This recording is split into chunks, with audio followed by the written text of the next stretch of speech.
नमस्कार दोस्तों, आपका स्वागत है it's all for civil engineer YouTube channel में। आज हम बात करेंगे कि why we needs architects. Guys, कई बार आपने देखा होगा कि आर्किटेक्ट्स और सिविल इंजीनियर्स एक दूसरे को बुली करते रहते हैं।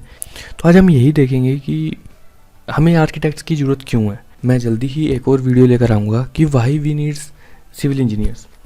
तो आज ज़रा आर्किटेक्ट्स की बात कर लेते हैं। मैंने इससे पहले एक वीडियो बनाया था सिविल इंजीनियर वर्सेस आर्किटेक्ट्स, तो वो आपको ऊपर आई बटन में दिख लेगा। आप वहाँ पे क्लिक करके पहले वो वीडियो देख लीजिए। ये उसी का ही पार्ट 2 होने वाला है बेसिकली। तो चलिए शुरू करते हैं वीडियो को। और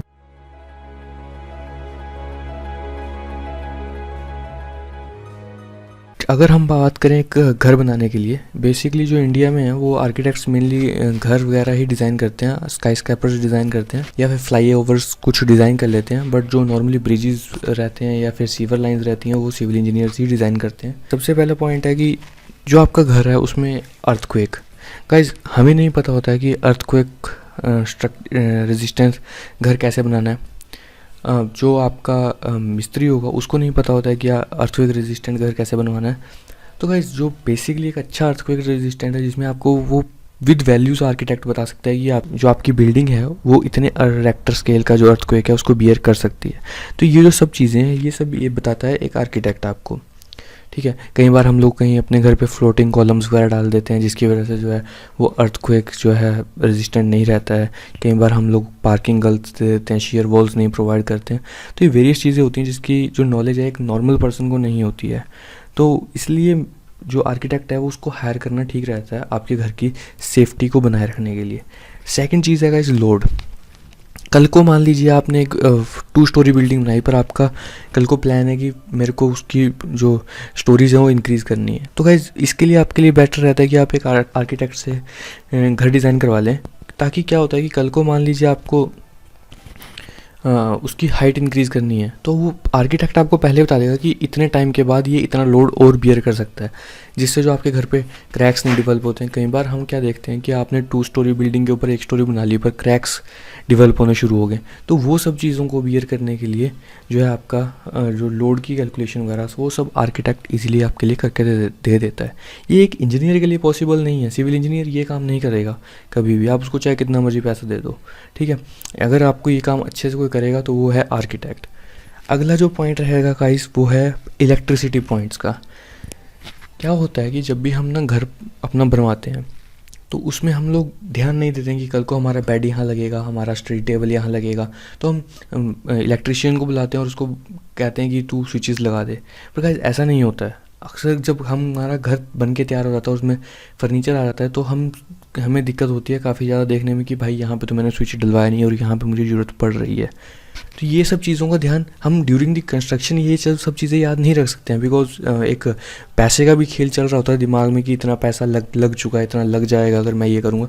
तो आदमी का जो सोचने की कैपेसिटी है वो कम हो जाती है। ये सब चीज़ों का जो ध्यान है वो रखता है एक आर्किटेक्ट। वो आपको पहले ही बता देगा कि यहाँ से वायरिंग जाएगी, इतने स्विचेस इस एक रूम में लगेंगे, यहाँ आपका बेड लगेगा, यहाँ आपका स्टडी टेबल लगेगा। तो वो आपके लिए इजी हो जाता है जिस समझना, और उससे आपकी जो कॉस्ट है वो कम हो जाती है। अदरवाइज़ कल को आपको जब आपका फर्नीचर लग जाएगा और आपने आर्किटेक्ट से घर नहीं बनवाया होगा तब आप फिर उस पर एक्सटर्नल जो है वायरिंग करवाते हो, फिर उसके ऊपर कवरिंग करवाते हो। तो गाइस, वो आज के टाइम में तो बहुत बुरा लगता है देखने में। और यही बात रहती है प्लम्बिंग पॉइंट्स में भी कि हम जब घर बनाते हैं तो ये छोटी छोटी चीज़ें हमें याद नहीं रहती हैं। जैसे कि आपने कभी प्लम्बिंग पॉइंट में क्या होता है कि आपने कभी एक नल बनवा लिया पर हम ये नहीं सोचते हैं कि कल को अगर इस पर लीकेज हो जाएगी तो क्या होगा। तो उसके लिए आपको एक के जो प्लम्बिंग जो आपकी पाइप होती है उसके साथ ही आपको एक जो पाइप है उसके थोड़ा पीछे जाके थोड़ा सा व्हील और एक लगाना चाहिए, जिससे कि आपकी जो है लीकेज के टाइम पे हम मेन व्हील से आपके घर की जो है पॉइंट्स सारे बंद कर सकें। तो ये जो छोटी छोटी चीज़ें हैं ये सब चीज़ें याद रखता है एक आर्किटेक्ट। ठीक है, और सबसे जो इम्पोर्टेंट चीज़ होती है आर्किटेक्ट के लिए वो है गाइस वेंटिलेशन। ठीक है, आपको हम अक्सर देखते हैं कि अगर आपका घर होता है तो उसमें हवा नहीं आ रही होती है, सारी विंडोज़ खोलने के बाद भी हवा नहीं आ रही होती है। ठीक है, तो ये सब चीज़ें को ध्यान आपको नहीं पता होता है, बिकॉज एक नॉर्मल पर्सन को नॉलेज नहीं होती है इस चीज़ की। तो वो सब काम करता है एक आर्किटेक्ट। वही आपके लिए एक जो ऐसा घर बना सकता है कि जो गर्मियों में ठंडा रहे और सर्दियों में आपकी जो धूप की रोशनी है वो आप तक पहुंच सके। तो ये सब काम रहते हैं हमारे आर्किटेक्ट के। तो इसीलिए बेटर रहता है कि आपके घर का जो वेंटिलेशन है उसको भी इम्प्रूव करता है आर्किटेक्ट। साथ में ही जो आर्किटेक्ट है वो आपकी सनरेज के लिए भी, कि आपके घर में देखा होगा आपने कि समर में सारे टाइम आपके घर पे सनरेज पड़ती हैं, पर विंटर्स में आपके घर में सनरेज नहीं आती हैं, काफ़ी दिक्कत होती है। तो वो सब एक उसकी जो कंस्ट्रक्शन फॉल्ट्स होते हैं, ये कंस्ट्रक्शन फॉल्ट से डील करने के लिए आपको आर्किटेक्ट की ज़रूरत होती है। तो वेंटिलेशन का कंसेप्ट समझाने के लिए इस टाइम आपको स्क्रीन पे पिक्चर दिख रही होगी एक, इसमें आप देख पा रहे हैं कि एक घर है, पर उसमें जो वेंटिलेशन है उसकी तरफ से उसकी वजह से आपको इजीली पता लग पा रहा होगा कि जब सन है तो उसकी जो रेज है वो थोड़ी सी ऊपर होती हैं, तो वो बाहर निकल रही है, तो आपका घर ठंडा रहेगा। इन विंटर्स जो है सन की रेज थोड़ी सी तिरछी हो जाती हैं, तो वो आपके घर के अंदर इजीली पेनिट्रेट कर सकती हैं, जिसकी वजह से आपको जो है ठंड के टाइम पे थोड़ा सा आपका जो कमरा है वो गर्म रहता है।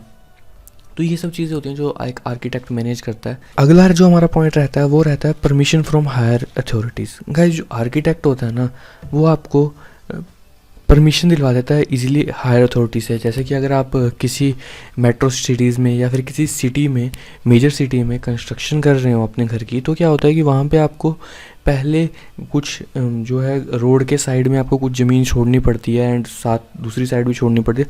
तो वो सब चीज़ों को इजीली मैनेज करता है एक आर्किटेक्ट, क्योंकि आप एक प्लॉट ले लिया मान लीजिए, और प्लॉट पे बाद में आपको पता लगता है कि इतनी जगह तो मुझे छोड़नी पड़ती है। तो ये सब चीज़ों से डील करता है एक आर्किटेक्ट। तो ये इसलिए आपको घर लेने से पहले या फिर उस वहाँ पे घर बनवाने से पहले उस प्लॉट पे एक बार आर्किटेक्ट से अगर आप एक नक्शा बनवा लें तो आपके लिए बहुत अच्छा रहता है, और उसको हायर अथॉरिटीज़ इसीलिए पास भी कर देती हैं। और आर्किटेक्ट को जो है वो वहाँ की नॉलेज रहती है आपके लोकल एरियाज़ की, कि वहाँ पे कंस्ट्रक्शन किस तरह से होती है, और इसी अगर कल को कोई गड़बड़ होती है तो आप उस नक्शे के दम पे केस भी लड़ सकते हैं। तो यही काम रहते हैं कुछ आर्किटेक्ट्स के। आर्किटेक्ट्स वैसे भी और भी वेरियस चीज़ों में डील करता है, बट मेनली जो आर्किटेक्ट का जो वर्क है वो बिल्डिंग कंस्ट्रक्शन की तरफ ज़्यादा रहता है। उसको वेंटिलेशन कैसे बनानी है, उसको सुंदर कैसे बनाना है, क्या उस घर में होना चाहिए, वो सब चीज़ें वो आर्किटेक्ट का काम होता है।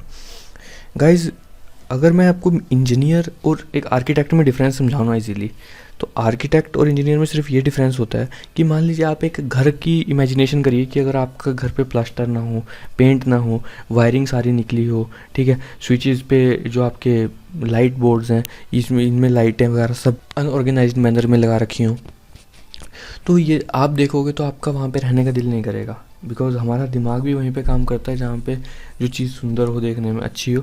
तो वो जो सब काम है ना वो आर्किटेक्ट करता है। तो आप ये समझ सकते हैं कि इंजीनियर्स जो हैं आपकी लाइफ को ईजियर बनाते हैं, पर ईजियर बनाने से आपका काम नहीं चलता है जब तक आपकी लाइफ सुंदर ना हो। लाइफ को ब्यूटीफुल बनाने का काम आर्किटेक्ट करता है।